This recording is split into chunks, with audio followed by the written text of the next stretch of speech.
नमस्कार, 5 बजे की खबरों में बहुत स्वागत है आपका। मैं हूं आपके साथ विपिन चौबे और मेरे साथ इस बुलेटिन में मेरे सहयोगी गौरव अग्रवाल भी होंगे मौजूद।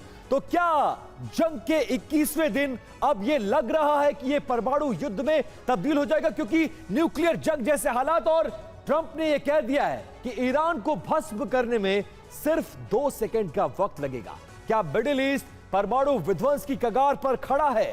हालिया घटनाक्रम कुछ ऐसे ही डरावने संकेत दे रहे हैं। मिडिल ईस्ट में महाशक्तियों के बीच बढ़ता तनाव अब परमाणु विनाश की चर्चा को सामान्य बना चुका है। आज हम उन 2 संकेतों को और 3 बड़े खतरों का विश्लेषण करने जा रहे हैं जो खौफ से भरने वाली हैं। अमेरिकी राष्ट्रपति डोनाल्ड ट्रंप ने बार बार यह चेतावनी दे दी है कि हम तीसरे विश्व युद्ध की कगार पर खड़े हैं। उनके बयान है कि 2 सेकंड में ईरान को भस्म कर देंगे कोई सामान्य बात नहीं है। संकेत साफ हैं कि अगर वो ईरान जंग में फेल रहे तो कड़े और विनाशकारी कदम उठाने से पीछे नहीं हटेंगे। और विश्व स्वास्थ्य संगठन ने भी अपनी चिंता जताई है। WHO ने सदस्य देशों को रेडियोलॉजिकल और न्यूक्लियर इमरजेंसी के लिए दवाइयों का स्टॉक जमा करने की सलाह दी है। और यह भी एक बड़ा और स्पष्ट संकेत है कि दुनिया का हेल्थ इंफ्रास्ट्रक्चर किसी संभावित परमाणु आपदा की तैयारी कर रहा है। ईरान के न्यूक्लियर साइट पर बार बार हमले इस डर को और बढ़ा भी रहे हैं। और इसी से जुड़ी एक बड़ी खबर आ रही है। ईरान के बुशहर में भूकंप के झटके महसूस किए गए हैं। बड़ी खबर है, बुशहर में 5 बार भूकंप के झटके महसूस किए गए। रिक्टर पैमाने पर 4.5 इस भूकंप की तीव्रता मापी गई है। बुशहर में ही ईरान की न्यूक्लियर साइट भी है।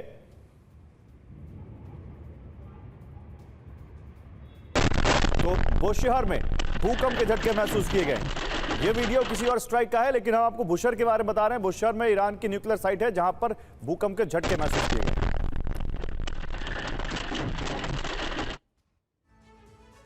अब देखिए, बुशहर में सीरियल भूकंप के झटके महसूस किए गए। क्या एटमी विस्फोट हुआ है जिसकी वजह से ऐसा सब कुछ हो रहा है? देखिए, कुछ डिटेल्स है, जरा वो फटाफट आपको बता देते हैं। क्या ईरान ने बुशहर में एटमी परीक्षण कर लिया है? क्या यूएस इजराइल ने साझा ऑपरेशन किया है? क्या बुशहर एटमी प्लांट पे बड़े धमाके हुए हैं? और क्या बुशहर में 5 धमाकों से यह एटमी तबाही का संकेत है? क्या अरब में अब एटमी युद्ध शुरू हो जाएगा? यह बहुत खतरनाक संकेत है और इन भूकंप के झटकों को सामान्य भूकंप के झटकों से जोड़कर नहीं देखा जा रहा। हमारे साथ 2 खास मेहमान स्टूडियो में आ चुके हैं, उनका परिचय आपसे करा दे। Colonel Shailendra Singh, being a defence expert, हमें ज्वाइन कर चुका है। और इसके अलावा सुशील कुमार सिंघल सर, जो कि पूर्व राजदूत रहे, वो भी स्टूडियो में आ चुके हैं। सबसे पहले मैं सर आपके पास आना चाहूंगा।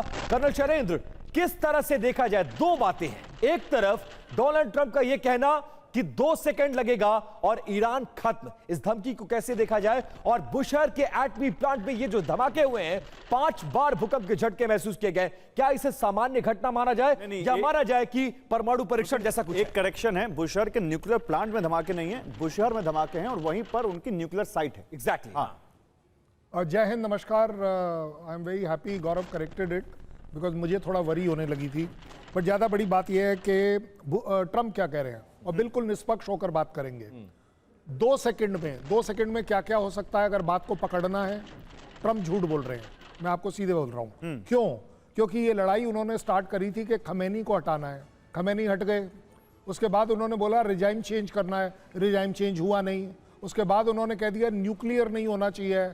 अब आप मुझे एक बात बताइए, न्यूक्लियर भी नहीं होना चाहिए, मिसाइल भी नहीं। ये आपने एक लाइन में तो खारिज कर दिया। अब तो चलिए इस पे बात भी बाद में करेंगे। बुशहर में जो हुआ है, अब मैं उसका क्या सिग्निफिकेंस है? करना वो अब मैं इसीलिए मैंने न्यूक्लियर वाला पार्ट लिया। हाँ। कि बुशहर का अगर हम बात करें, भाई आप बताइए, IAEA का और यूएस का एस्टिमेट कहता है 60% एनरिच्ड है उनके पास जी। तो क्या वो 90% वाला बॉम्ब बनाकर कर सकते हैं? मैं मानता हूं वो जरूर कर सकते हैं, लेकिन it will be called as a dirty bomb which will be little less than that. और आ गई बात कि क्या ये एक न्यूक्लियर एक्सप्लोजन है या एक अर्थक्वेक है? आप उसको रिक्टर स्केल पर नाप लीजिए, आपको पता चल जाएगा। ये तो बड़ा साइंटिफिक तरीके हैं पता करने के। रिक्टर पर तो 4.5 है करीब। लेकिन ज्यादा बड़ी बात यह है कि यूएस चाहता है कि दुनिया बिलीव करे कि ये न्यूक्लियर टेस्टिंग हो रही है। और ऐसा मैं कभी नहीं कहूंगा कि ईरान में वो काबिलियत नहीं है। ईरान में कोई इच्छा शक्ति है। इसका कि वो इस दूसरा तरह का पर्सपेक्टिव टेस्ट भी कर तो हो है। सकता है कर्नल शैलेंद्र, जिस पर मैं आपसे बात करूंगा कि हम यही क्यों मान रहे हैं कि बुशहर में अगर न्यूक्लियर साइट है तो उसने परमाणु बम बनाकर टेस्ट किया है। कोई दूसरा दुश्मन देश की एजेंसी का भी तो कोई प्लांट हो सकता है, वहां पर कुछ वो भी तो कुछ साजिशें रच सकते हैं उनकी न्यूक्लियर साइट को नुकसान पहुंचाने के लिए, उस पर भी आऊंगा मैं। लेकिन इसी बीच अमेरिका के सी-रैम सिस्टम ने ईरानी ड्रोन को मार गिराया है। आपको उसकी तस्वीरें दिखाते हैं। बेहद करीब से ईरानी ड्रोन इंटरसेप्ट किया गया है और एयर डिफेंस ने ड्रोन हवा में ही नष्ट कर दिया है। बगदाद के आसमान में ड्रोन को तबाह किया गया, ये उसकी तस्वीरें देखिए।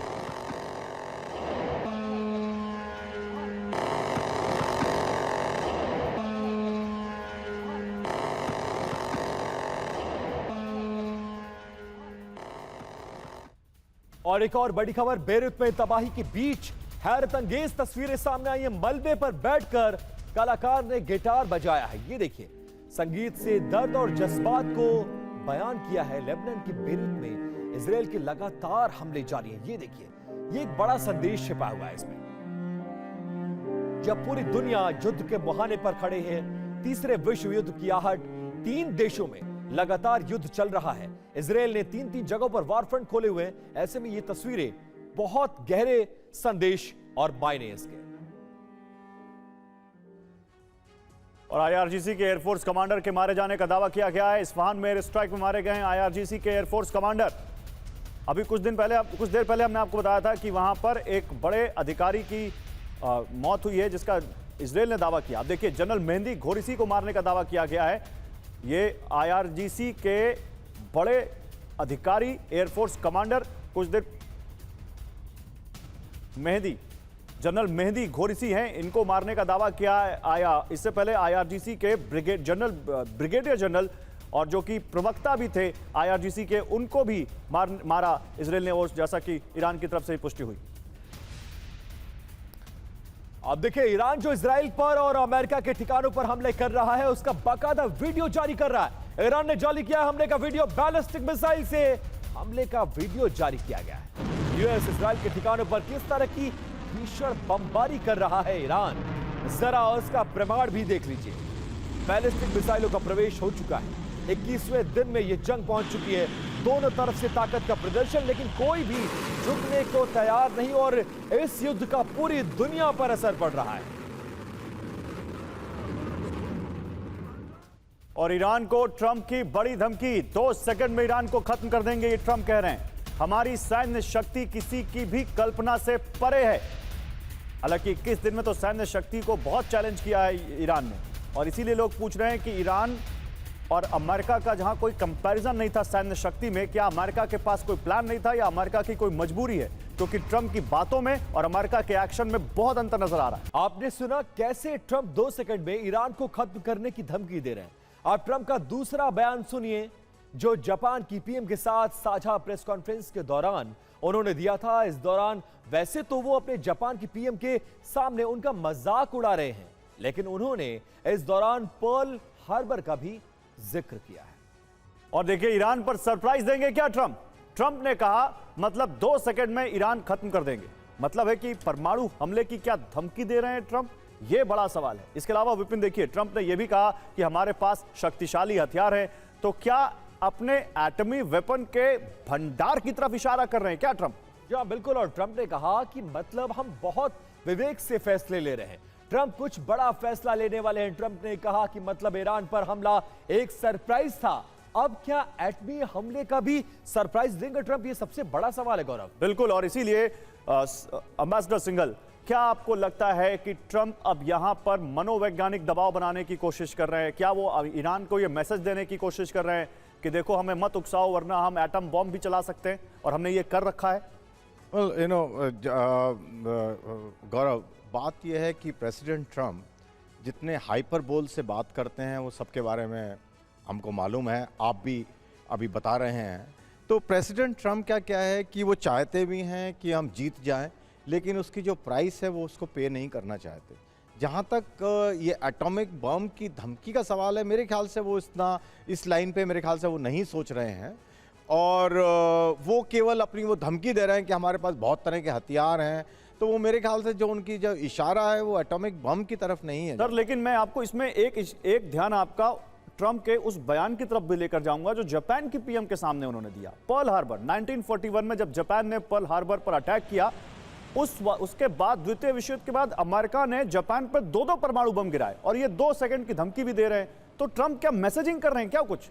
जैसा मैंने अभी शुरू में कहा कि प्रेसिडेंट ट्रंप जो हाइपरबोल में ज़्यादा बात करते हैं, और जो जापान वाला जो पर्ल हार्बर का जो उन्होंने उदाहरण दिया, वो मेरे ख्याल से वो बड़े डिप्लोमेटिकली मैं कहूँगा वो बहुत ही बैड टेस्ट में था उनके, क्योंकि जापान के प्राइम मिनिस्टर जो कि उनके जापान इनका मित्र देश है और एक अलाई है उनका, उनसे वो मदद भी मांग रहे हैं कि स्टेट ऑफ हम्रूज में आकर के आप अपनी नौसेना को भेजिए और उस पर प्रोटेक्शन को हमें दीजिए। बट मेरे ख्याल से जो प्राइम मिनिस्टर, जापान की प्राइम मिनिस्टर ने उसको बड़ा तरीके से उसको हैंडल किया, बड़े मैच्योरिटी के साथ में हैंडल किया। उन्होंने कोई उसके बारे में उसको पलट के उसका कोई जवाब नहीं दिया, क्योंकि उनको मालूम है कि वो किस एंगल से बोल रहे हैं। तो मेरे ख्याल से मैं उसकी इम्पोर्टेंस को वहीं तक रखूंगा प्रेसिडेंट ट्रंप को जानते हुए। लेकिन हाँ, धमकी देने का काम है उनका, प्रेसिडेंट ट्रंप का। वो बहुत तरह की धमकी देते हैं। कभी वो ग्राउंड ट्रूप भेजने की बात करते हैं, कभी कहते हैं नहीं मैं भेजूंगा, कभी भी कहते हैं कि मैं 2 मिनट में नस्ता, आपने जैसा कहा 2 सेकंड में मैं ख़त्म कर दूंगा, तो जिससे उससे लोग डिफरेंट काइंड ऑफ कंक्लूजन निकाल सकते हैं। लेकिन मेरे ख्याल से उनको इस तरह का दिमाग में एडवाइस कोई नहीं देगा उनको, नहीं वो इस तरह का कोई काम लेकिन करेंगे। सवाल ये भी है ना कि सर जंग का 21वां दिन और ट्रंप की किसी बात को हल्के में लिया नहीं जा सकता, खासकर जंग जब इस मुहाने पर पहुंच गई हो। लौटूंगा सर आपके पास। इस बीच एक बड़ी खबर आ रही है। डब्ल्यूएचओ को देखिए, उनको भी परमाणु हमले का डर सता रहा है। परमाणु हमले की बात की तैयारी कर रहा है डब्ल्यूएचओ, और डब्ल्यूएचओ ने कहा कि परमाणु हमले की हमें आशंका है। अब दुनिया इसके लिए तैयार है। अब ये देखिए, ये क्या है, अगर कुछ भी ऐसा नहीं पकड़ा है तो फिर दुनिया में इसको लेकर आशंका क्यों है? डब्ल्यूएचओ क्यों तैयारी कर रहा है? ट्रंप के बयान के मायने क्या है? बहुत कुछ चल रहा है इस वक्त इजराइल, अमेरिका और ईरान के बीच में। तो देखिए, ईरान जंग में अब क्या न्यूक्लियर खतरा बहुत बढ़ गया है। डब्ल्यूएचओ ने कहा है कि सबसे खराब परिस्थिति में परमाणु हमले की आशंका है, यानी वो कह रहे हैं कि ये नकारा नहीं जा सकता इसको। रेडियो एक्टिव लीक और बड़े पैमाने पर तबाही का डर है, और इसके अलावा परमाणु हमले का असर सिर्फ ईरान नहीं बल्कि पूरे क्षेत्र पर पड़ेगा, और यही सबसे बड़ा सवाल है। ऐसे में ऐसे नुकसान का प्रभाव दशकों तक बना रह सकता है, इस बात से कोई इनकार नहीं कर रहा। अब देखिए डब्ल्यूएचओ की चेतावनी क्यों है, ये जरा समझ लीजिए। न्यूक्लियर साइट्स पर हमलों का खतरा लगातार बढ़ता जा रहा है, दोनों तरफ से धमकियां दी जा रही है। ईरान की परमाणु साइट पर कई बार हमले किए जा चुके हैं। इस्फहान हो, बुशर हो, फोर्डो न्यूक साइट पर हो, ऐसी जगहों पर हमला किया जा चुका है इजराइल के द्वारा। बिल्कुल, और अब तक देखिए, अब तक किसी साइट पर रेडियो एक्टिव लीक की पुष्टि नहीं हुई है, और इसीलिए ये अब सवाल है कि क्या वाकई अब ईरान की इस जंग में एटम बम का भी खतरा बढ़ जाएगा, क्योंकि रूस और यूक्रेन में कई बार ऐसी नौबत आई कि लगा कि अब ऐसा हो सकता है, और ये कई बार बयानबाजी भी हुई, खासकर दिमित्री मेदवेदेव की तरफ से। लेकिन इसी बीच एक बड़ी खबर, पहली बार कैस्पियन सागर में हमला हुआ है। ईरान के नेवल बेस पर विध्वंसक अटैक किया गया है, missile ship boat command centre नष्ट, ये दावा किया गया है। और देखिए एक और बड़ी खबर, इजरायली सैन्य ठिकानों पर ईरान का हमला देखने को मिला है। इजराइल के बंकर पर हमले का वीडियो सामने आया है। ईरान के हमले में एक सैनिक की मौके पर मौत हो गई है। हमले में कई सैनिक घायल बताए जा रहे हैं। ये देखिए, इजराइल में हर घर में बंकर होता है, और ये तो सैन्य बंकर लग रहा है कहीं, जिसमें तमाम सैनिक बैठे हुए हैं। अचानक हमला होता है, और ये हमला इतना शक्तिशाली कि बंकर तक इसकी पहुंच, और इसके बाद इसमें बैठे सैनिक घायल, और इसका वीडियो आपके सामने। अब 2 ब्रेकिंग न्यूज और 2 तस्वीरें आपके सामने। पहली बार कैस्पियन सागर में हमला, और दूसरी तस्वीर और दूसरी ब्रेकिंग, ईरान के हमले में एक सैनिक की मौके पर मौत, बंकर तक अब ईरान की पहुंच बन चुकी है। और ईरान का F-35 फाइटर जेट मार गिराने का दावा, F-35 को मार गिराने का वीडियो भी जारी किया है ईरान ने। सेंट्रल ईरान में हमले में मार गिराने का दावा। हालांकि अमेरिका ने यह दावा किया है कि यह मार गिराया नहीं गया, इसको ईरान ने हिट किया, लेकिन उसके बाद इन्होंने उसको एक मित्र देश के एयरबेस पर सक्सेसफुली लैंड करा दिया, लेकिन यह हिट हुआ है। और ईरान कह रहा है कि एयर डिफेंस सिस्टम से फाइटर जेट हमने गिरा दिया, जबकि अमेरिका कह रहा है कि हिट होने के बावजूद पायलट भी सुरक्षित थे और हमारा एयरक्राफ्ट भी सुरक्षित है। फिर भी ये अमेरिका के लिए बहुत बड़ा झटका है। अगर उनका F-35 5th जनरेशन एयरक्राफ्ट है, जिसको पूरी दुनिया में यह अदृश्य एयरक्राफ्ट के तौर पर बेचता है।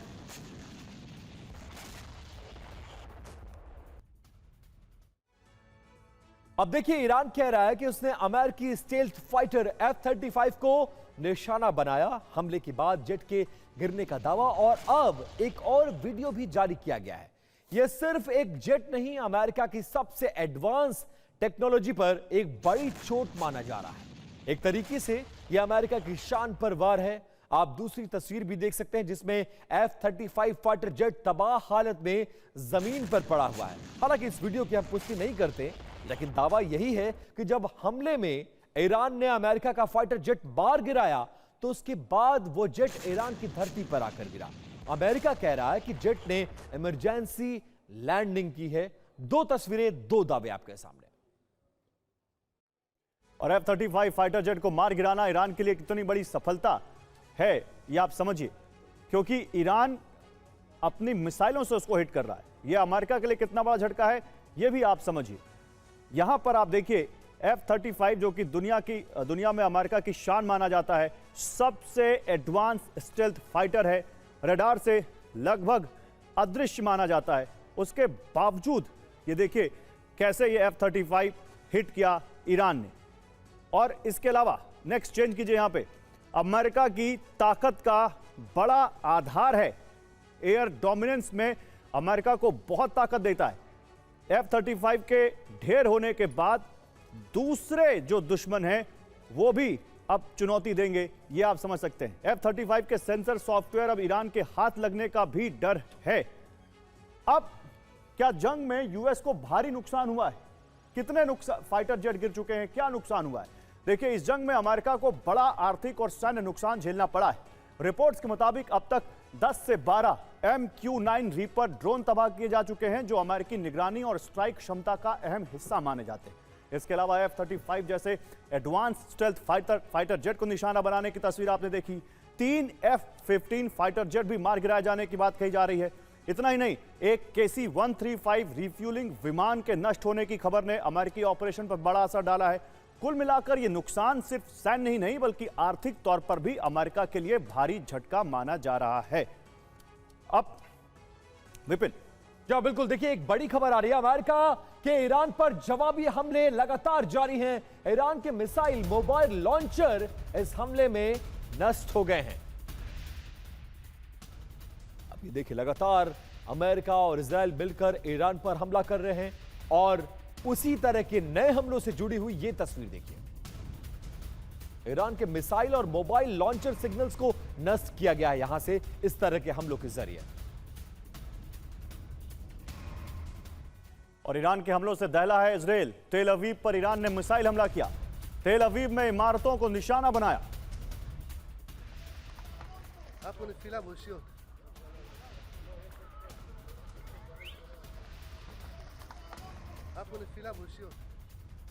और इजराइल पर ईरान के भीषण हमले जारी हैं। इजराइल के रिबो बोट ईरान का हमला, ईरान के हमले का यह नया वीडियो सामने आया है। लेकिन क्या जिस तरह से अभी हमने कुछ देर पहले यह भी बात की कि ईरान के कई सारे सैन्य अधिकारी भी मारे गए, हमने अमेरिका को हुए नुकसान की बात कही, कौन सा देश है जो ज्यादा नुकसान झेलने की ताकत रखता है? इजराइल है, अमेरिका है, या ईरान? क्योंकि अब उस स्थिति में आ गया है कि अब हम डूबेंगे तो सबको ले डूबेंगे। क्या स्थिति लगती है? अगर एक अच्छा आप एनालिसिस करके देखें इस समय, और हमेशा से पता है कि यूएस एक अपने आप में बहुत बड़ी पावर है, इकोनॉमिक पावर है, झेलने की पावर है, सब कुछ ठीक है। जो यूएस नहीं झेल पा रहा, जो सबसे बड़ी उसके ऊपर जो स्ट्राइक है, वो है उसकी नाक की लड़ाई। नाक जरूर कट रही है, वो है उसके सर की, वो जो उसका प्राउड सर है, वो दुनिया अब क्वेश्चन करेगी। नेटो देख रहा है, मिडिल ईस्ट देख रहा है, यूरोपियन यूनियन देख रहा है, पूरी दुनिया देख रहा है कि यूएस का वो दबदबा कि जहां आप आ गए वहां पर आप सेफ्टी और सिक्योरिटी दे पाएंगे, आप वहां जरूर फेल हो रहे हैं। दुनिया को मजबूर कर रहे हैं कि अपने आप को वो रिकंसिडर करे। जैसे फ्रांस बोल रहा है we need more nuclear weapons for ourselves. क्यों? क्योंकि इसका मतलब सीधा सीधा है कि यूएस अपने आप में आपको वो चीज नहीं दे सकता, क्योंकि ये लड़ाई जरूर दिखा रही है ईरान कमजोर है, लेकिन उस कमजोरी में वो कितना स्ट्रांग है वो उसका हक बनता है और वो दिखा रहा है। इस कमजोरी में भी वो अपनी ताकत का प्रदर्शन कर रहा है। यही वजह है कि 21वें दिन वो दो मुल्कों से अकेले जंग लड़ रहा है। लौटूंगा सर आपके पास। इस बीच देखिए एक बड़ी खबर आ रही है। यूएस इजराइल के ईरान पर विध्वंसक हमले जारी हैं। पोर्ट सिटी बंदर अब्बास पर हमला कर दिया गया है। बंदर अब्बास के आसमान में धुएं का गुबार किस कदर नजर आ रहा है, जरा ये देखिए। ये पोर्ट सिटी बंदर अब्बास है, यहां पर यह हमला और हमले के बाद कैसे पूरा आसमान काले धुएं से भर गया है। इजराइल लगातार ईरान के शहरों पर विध्वंसक हमले कर रहा है। और इजरायली सेना के सिक्योर कम्युनिकेशन कोड लीक हो गए। तस्नीम न्यूज की रिपोर्ट में बहुत बड़ा दावा किया गया है। स्पेशलाइज्ड साइबर ग्रुप्स ने कोड क्रैक कर लिया। यूरोपीय देशों के उपकरणों पर सिस्टम निर्भर है, यह रिपोर्ट कह रही है।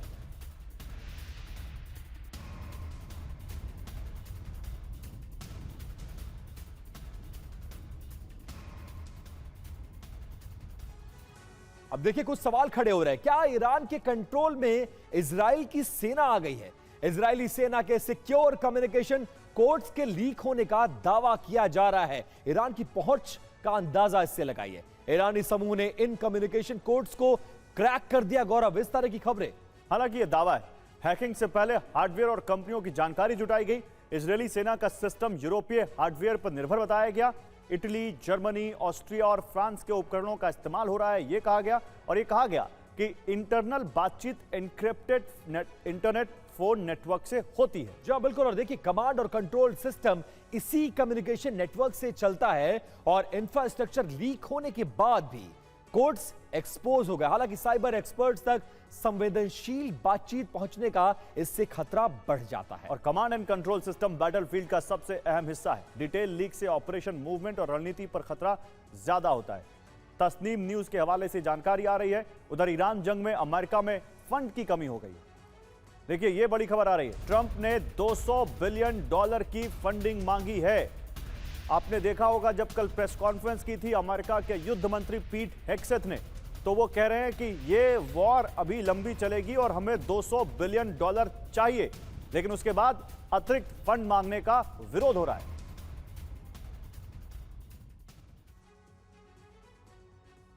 अब देखिए जंग के 21वें खबर यह है कि ईरान जंग में अमेरिका का बजट तंग हो गया है।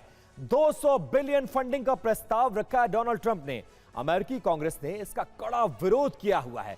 डेमोक्रेट्स, रिपब्लिकन सांसदों के सवाल पूछे जा रहे हैं। युद्ध मंत्री ने कहा है जंग के लिए हमें फंडिंग की जरूरत है, हमें इस जंग को आगे बढ़ाना है। अब बेहिसाब खर्च हो रहा है, इसलिए पैसे तो चाहिए। देखिए पहले 6 दिन लगभग 1,02,300 करोड़ रुपए खर्च हुए। मौजूदा लागत कितनी है? लगभग 15,000 से लेकर 18,000 करोड़ प्रतिदिन का खर्चा इस जंग पर अमेरिका का आ रहा है। इराक हो, अफगानिस्तान हो, इन सब के बाद यह सबसे महंगी जंग होने का अनुमान लगाया जा रहा है। और ईरान पर अभी कभी भी ग्राउंड ऑपरेशन जारी किया जा सकता है, यह जानकारी आ रही है। यानी इजरायल और अमेरिका के सैनिक अब ईरान में घुस सकते हैं। हजारों मरीन और नेवी जवानों की तैनाती की जा रही है आसपास। यूएसएस बॉक्सर ग्रुप समय से पहले तैनात कर दिया गया है। फाइटर एयरक्राफ्ट और मिसाइल की तैनाती कर दी गई है।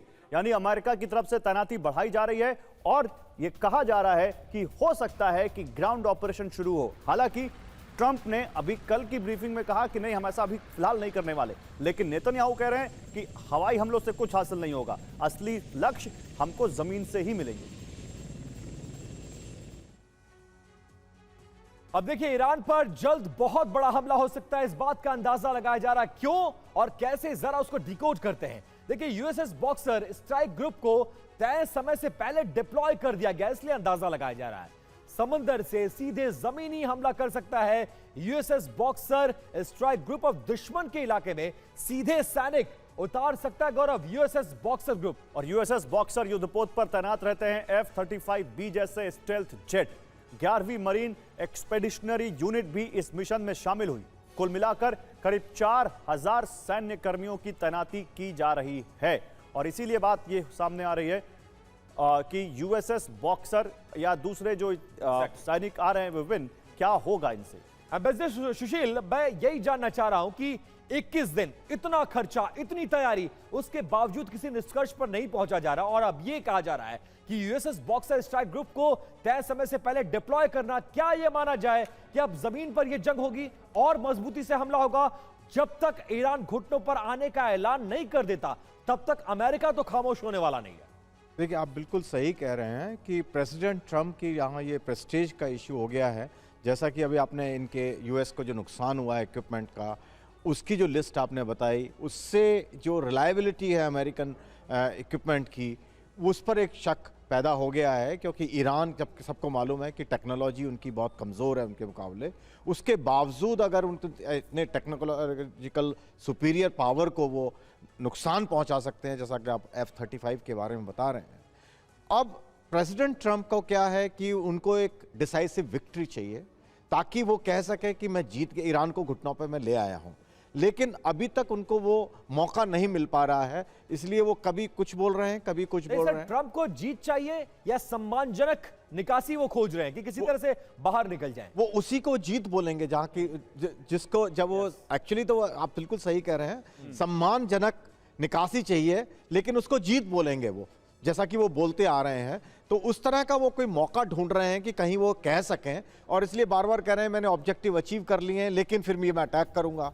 लेकिन उधर इजराइल आई थिंक बहुत ज़्यादा ग्राउंडेड है, उनको मालूम है कि उनके क्या उद्देश्य हैं, किस काम के लिए जा रहे हैं वो, और इसीलिए वो ग्राउंड इन्वेजन की बारे में बात कर रहे हैं। ठीक है सर। तो इसी बीच देखिए एक बड़ी खबर आ रही है, ईरान जंग में हूती की एंट्री हो गई है। हूती विद्रोहियों का आधिकारिक ऐलान, अरब देशों को हूती ने धमकी दी है, ईरान के मिसाइल इंटरसेप्ट ना करें, यह कह रहा है हूती। देखिए हूती जो कि ईरान का एक बड़ा प्रॉक्सी है, वो साफ कह रहा है कि हम अब उनको हिट करेंगे जो ईरान की मिसाइलों को इंटरसेप्ट कर रहे हैं। अरब देश अब ईरान की मिसाइलों को इंटरसेप्ट ना करें तो क्या करें, अपने ऊपर आने दें, हिट होने दें। अरब देश कौन सी मिसाइलों को ना इंटरसेप्ट करे, क्योंकि अरब देशों को तो जम के मार रहा है ईरान। हूती कह रहा है कि नहीं, अब अरब देश ईरान की मिसाइलों को इंटरसेप्ट ना करें।